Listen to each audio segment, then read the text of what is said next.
नमस्कार सबैजनालाई। आज म ब्याचलर इन सिभिल इन्जिनियरिङको सेकेन्ड सेमको इन्जिनियरिङ म्याथमेटिक्स 2 को यो स्ट्रेट लाइन च्याप्टरबाट इम्पोर्टेन्ट क्वेसन लिएर उपस्थित भएको छु। यो क्वेसन हाम्रो पूर्वाञ्चल युनिभर्सिटीको 2019 र 21 मा सोधेको छ।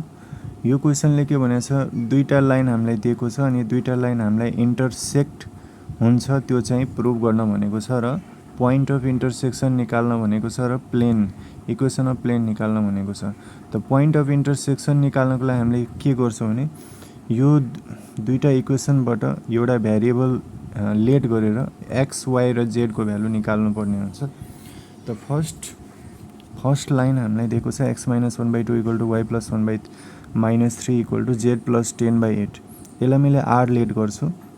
त यहाँबाट मैले x को भ्यालु कति निस्किन्छ भने 2r + 1 अनि y को भ्यालु कति आउँछ -3r - 1। यो तीनटै भ्यालु r सँग इक्वेट गरेर अनि z + 10/8 = z + 10/8 = r हुन्छ। त्यहाँबाट के हुन्छ z + 10 = 8r। यहाँबाट z भनेको 8r - 10। त त्यस्तै गरी अर्को इक्वेसनमा पनि हामीले सेम तरिकाले गर्छौँ। यो इक्वेसनलाई हामीले k लेट गर्छौँ अनि यहाँबाट कति आउँछ, यहाँबाट आउँछ x - 4 = k। त x भनेको k + 4 अनि y भनेको -3 - 4k अनि z भनेको कति आउँछ 7k - 1।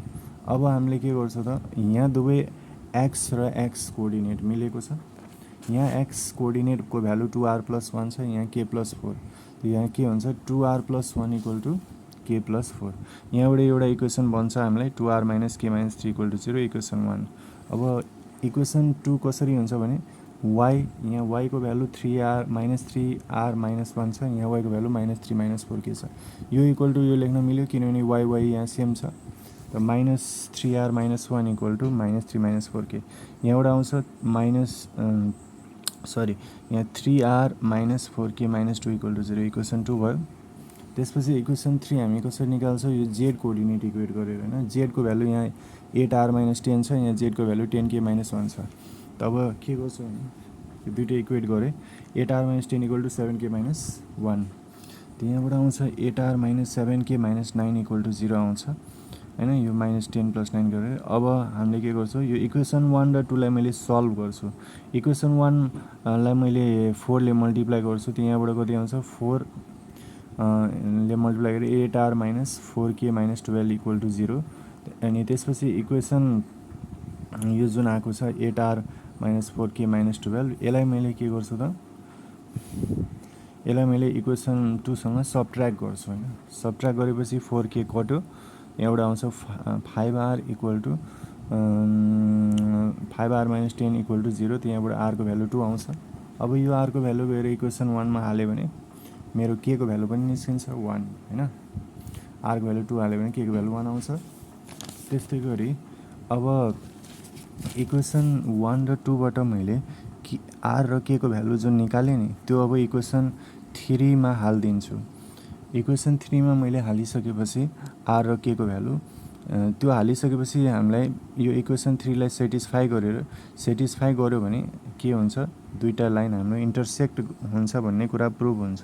त सेटिस्फाई हुनको लागि r र k को भ्यालु यहाँ हाम्रो के छ 8r - 7k - 9 = 0 छ।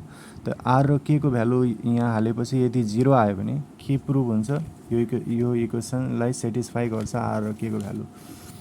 त r र k को भ्यालु मैले यहाँ हाल्छु 8r - 7k - 9। त r को भ्यालु यहाँ 2 हाल्छु, 7 को k को भ्यालु हाम्रो 1 हाम्रो आएको छ। त 8 2 16 भयो अनि यो 16 कटेर 0 आयो। त हामीलाई यहाँ त 0 नै आउनु पर्ने थियो, 0 नै आउनु पर्ने थियो नि त। यो इक्वेसनलाई सेटिस्फाई गर्यो, त्यसैले यो इक्वेसन 1 र 2 एकअर्काले के गर्छ इन्टरसेक्ट गर्छ हैन। त त्यसैले यहाँ मैले लेखेको छु value of r and k satisfy equation 3। त्यसैले के भयो त यो दुईटा इक्वेसनले एकअर्काले इन्टरसेक्ट गर्यो। त पोइन्ट अफ इन्टरसेक्सन निकाल्न x y र z को भ्यालु हामी जुनसुकै लिँदा हुन्छ। मैले x को भ्यालु के लिएँ भने यताको भ्यालु लिए x भनेको 2r + 1 अनि y को भ्यालु भनेको -3 - 4k अनि z को भ्यालु भनेको 7k - 1 लिए। r को ठाउँमा 2 राख्छु हैन। 2 आएको छ नि त r को भ्यालु। त x को भ्यालु 5 आयो अनि y भनेको -3 - 4k, यो चाहिँ यहाँबाट आयो। अनि त्यसपछि मैले के गर्छु भने अब k को भ्यालु 1 हाल्छु, त्यहाँबाट y को भ्यालु -7 आउँछ। त्यसपछि z इक्वल टु 7k -1, त k को भ्यालु 1 हाले पनि z को भ्यालु 6 आउँछ हैन। त हामीलाई यो चाहिँ पोइन्ट अफ इन्टरसेक्सन हाम्रो आयो हैन। पोइन्ट अफ इन्टरसेक्सन भनेको 5 - 7 6 आउँछ। 5 भनेको x कोअर्डिनेट, y कोअर्डिनेट भनेको -7 र z भनेको 6। 5 - 7 6 आयो। अनि अब इक्वेसन अफ प्लेन पनि निकाल्न भनेर चाहिँ इक्वेसन अफ प्लेन निकाल्न x - x1 y - y1 z - z1 a1 b1 c1 a2 b2 c2। x1 y1 z1 भनेको इक्वेसन 1 बाट मलाई आउँछ। यसलाई यो इक्वेसन जुन छ x - 1/2। अब y + 1/3 लाई मैले प्लसलाई माइनस इन्टु माइनस लेख्न पाउँछु। त्यस्तै यो प्लसलाई माइनस इन्टु -10। अब यसलाई योसँग कम्पेरिजन गर्ने x - x1/a1 equal to y - y1/b1 equal to z - z1/c1। त्यहाँबाट कति हुन्छ x1 भनेको 1, y1 भनेको -1 हैन, y1 भनेको -1 अनि z1 भनेको -10 अनि a1 भनेको कति हुन्छ 2, b1 भनेको -3, c1 भनेको 8। यति हुन्छ। अब a2 b2 c2 कसरी आउँछ, यो चाहिँ हाम्रो सेकेन्ड जुन लाइन छ यो तलको भ्यालु यो हुन्छ a2 भनेको 1, b2 भनेको -4, c2 भनेको 7 है। त यो भ्यालु गएर म यहाँ हाल्दिन्छु x - x1 को ठाउँमा के हुन्छ 1 अनि y1 को ठाउँमा -1, z1 को ठाउँमा -10, a1 भनेको कति 2, b1 भनेको -3 हैन, अनि c1 भनेको 8 अनि त्यसपछि a2 b2 c2 त यहीँबाट आउने हो हैन। हामीलाई 2 -3 यो सरी हो हैन, 1 - 4 र 7 यो चाहिँ हो। यो भ्यालु यहाँ हाले। अब यसलाई मैले एक्सपान्सन गर्छु हैन। एक्सपान्सन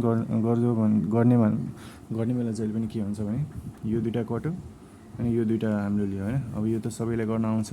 अनि यहाँबाट क्याल्कुलेसन गरेर हामीलाई कति आउँछ भने 9x - 6y - 5z - 65 equal to 0। यही चाहिँ हाम्रो के हुन्छ भने रिक्वायर्ड इक्वेसन अफ प्लेन। अब यो त एक्सपान्सन सबलाई गर्न आइ नै हाल्छ हैन। हामीले एउटाबाट यो लियो भने यो दुईटा क्यान्सल हुन्छ अनि यो गरेर डिटर्मिनेन्ट गर्नुपर्छ।